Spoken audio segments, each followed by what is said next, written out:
All right, let's get right into it. We're going to break down 7 really subtle, psychology backed signs that a girl is into you. You know, the kind of stuff she'll never actually say out loud, but that totally speaks volumes. You know that feeling, right? You walk away from a conversation that felt amazing, and your brain just goes into overdrive, replaying every little detail, trying to figure out, wait, what just happened? We've all been there. And here's why it's so darn confusing. It's not like you're clueless. It's just that most of us guys are kind of wired to look for these big, obvious, billboard-sized signals. But a lot of the time, women communicate interest in much quieter, more subtle ways.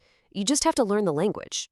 So that's what we're doing here. We're cutting through all the noise. We're focusing on 7 real, legit cues. Not the corny myths you see in movies, but actual signals that most guys completely miss. First up, we're going to decode the unspoken conversation, the stuff she's saying without saying a word. This is all about the body language code. So, sign number 1 is all about the eyes. And I'm not just talking about a normal glance from across the room. No, this is different. This is that eye contact that lasts just a beat too long. It's that exact moment. You know the one? It's not some creepy horror movie stare. It's subtle. She looks at you, holds it for an extra second, maybe gives a tiny little smirk, and then looks away. That is not random. That kind of eye contact actually releases oxytocin, which is the bonding hormone. It's literally her brain's way of trying to build a connection with you. Next up is this really wild subconscious thing called mirroring. Psychologists call it the chameleon effect, and it's where we automatically start imitating people we like to build a sense of rapport. She's copying you without even knowing she's doing it. It's basically her brain saying, hey, I'm on your wavelength. You lean back in your chair, she leans back. You scratch your neck, and then like 10 seconds later, you notice she's doing the same thing. When she's matching your posture or your little gestures, she's subconsciously trying to sync up with you. Okay, building on that, let's talk about sign number 3.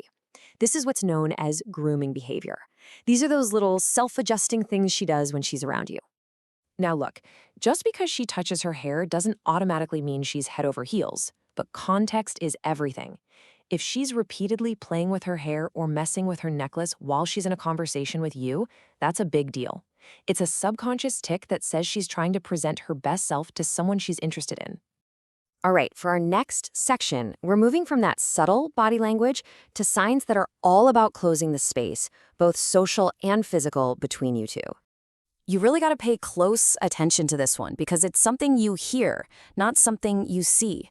Sign number 4 is a big change in her vocal tone whenever she's talking to you. Have you ever noticed this? She might be loud, laughing, and kind of rowdy with her friends.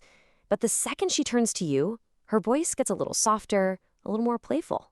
It's a pretty clear contrast. When we're attracted to someone, we often change our tone to sound more engaging. So yeah, if she suddenly sounds like she's hosting a late-night jazz show, she is 100% singling you out. Okay, this next one is huge. It's the accidental physical touch that, doesn't really feel like an accident at all. These tiny little moments, like when her hand brushes your arm when she laughs, or she sits just a little bit closer than she needs to, these are subtle invitations. She's testing the waters, seeing how you react to being close. It's a low-risk way to break the touch barrier and build a little more connection. All right, let's get into the last 2 signs. And trust me, these are the big ones, the ultimate tells, the ones that are almost impossible to get wrong. This sign is so underrated. It's when she remembers the small, random, seemingly insignificant details that you've mentioned before. I mean, think about it. If you mention weeks ago that your dog Max has a completely irrational fear of cucumbers, and then she brings it up later, come on, that's not just a good memory. That is a massive signal that she is genuinely paying attention to you and the things you say. Because at the end of the day, it's a simple psychological truth. People remember what they care about. It's as simple as that. And now for the final and most powerful sign of them all. This is what I like to call the final boss of attraction signals. If you see this one, it's pretty much game over.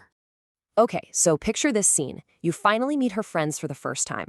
And before you can even introduce yourself, one of them says something like, "Oh, so you're the guy who's obsessed with old sci-fi movies?" If they already know your name and random stuff about you, well, there's only one way that could happen. She's been talking about you a lot. That, my friend, is premium tier attraction right there. So we've covered a ton of ground here, 7 different signs. The big question is, what do you do with all this information? How do you put it all together? Well, here's a really simple way to think about it. The rule of 4 plus. Look, if you only spot one of these signs, it could be anything, a total coincidence. Don't go crazy overthinking it. If you see 2 or 3, okay, now you're onto something. Pay attention. But if you are consistently seeing 4 or more of these signs, dude, she likes you. It's time to stop overthinking and just accept it. And really, that brings us to the final and most important question of all. Now that you know how to read the signs, what's your next move?